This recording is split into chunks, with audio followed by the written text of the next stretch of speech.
سارا ملبہ حکومتوں پہ ڈال دیتے ہیں۔ حکمران اچھے نہیں ہیں، انہوں نے ہمارا یہ حال کر دیا ہے۔ اگرچہ حکمرانوں کا بہت سارا دخل ہوتا ہے قوموں کو بگاڑنے میں اور قوموں کو سنوارنے میں، لیکن اچھے حکمران بھی تو اچھے اعمال کا نتیجہ ہوتے ہیں، اور برے حکمران بھی تو اعمال بد کا نتیجہ ہوتے ہیں۔ اللہ تعالیٰ جل شانہ نے قرآن مجید میں ایک مقام پہ ارشاد فرمایا، وہ اس بات پہ قادر ہے کہ تمہارے اوپر سے بھی عذاب بھیجے، تمہارے نیچے سے بھی عذاب بھیجے۔ امام قرطبی نے حضرت عبداللہ ابن عباس رضی اللہ تعالی عنہ سے روایت کی ہے کہ اوپر کا عذاب یہ ہے کہ تمہارے حکمران نااہل ہوں، اور نیچے کا عذاب یہ ہے تمہارے ماتحت خائن ہوں۔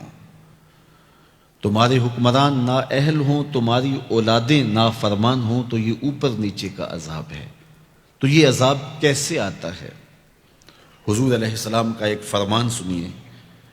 آقا کریم نے ارشاد فرمایا، کما تکونون کذالک یؤمر علیکم، تم جس طرح کے ہوگے تمہارے اوپر اس طرح کے حکمران مسلط کر دیے جائیں گے۔ اگر تم اچھے نہیں ہو تو رحمتوں کی چھتڑیاں نہیں تانی جائیں گی، اور اگر تم صالح ہوگے تو پھر اچھے لوگ تمہارے اوپر رکھے جائیں گے۔ ایک روایت میں آتا ہے، اعمالکم امالکم، تمہارے اعمال ہی تمہارے حکمران ہیں۔ حجاج بن یوسف سے کسی نے کہا کہ تو نے حضرت عمر کا دور خلافت دیکھا ہے، ان جیسا انداز حکمرانی کیوں اختیار نہیں کرتا؟ تو جو اس نے جواب دیا وہ دو لفظی ہے، ذرا سنیے اور اس فلسفے کو سمجھنے کی کوشش کیجیے۔ حجاج بن یوسف نے کہا، تواضعوا اتعمر لکم، تم ابو ذر غفاری بن جاؤ، میں عمر بن جاتا ہوں۔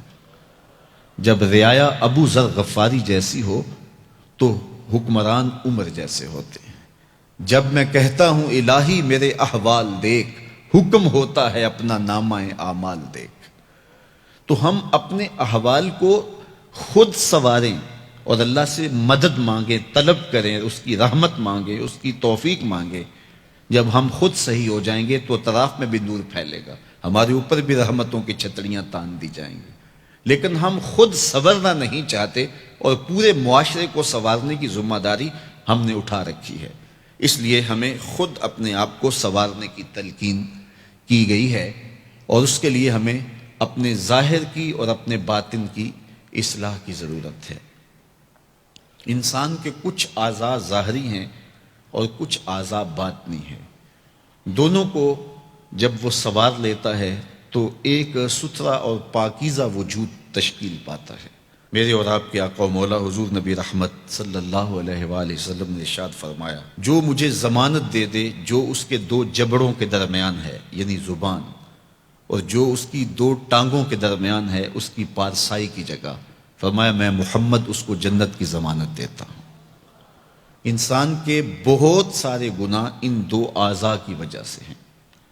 زبان غیبت بھی کرتی ہے، زبان جھوٹ بھی بولتی ہے، زبان گلہ اور شکوہ کا رنگ بھی اختیار کرتی ہے، الزام تراشی بھی کرتی ہے۔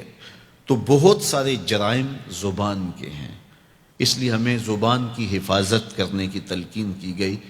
میرے اور آپ کے آقا و مولا نے ارشاد فرمایا، من کانا یؤمن باللہ والیوم الآخر فلیقل خیرا او لیصمت، فرمایا جو اللہ اور پچھلے دن پر ایمان لاتا ہے اس کو چاہیے یا تو کلمہ خیر کہے یا پھر وہ خاموش رہے۔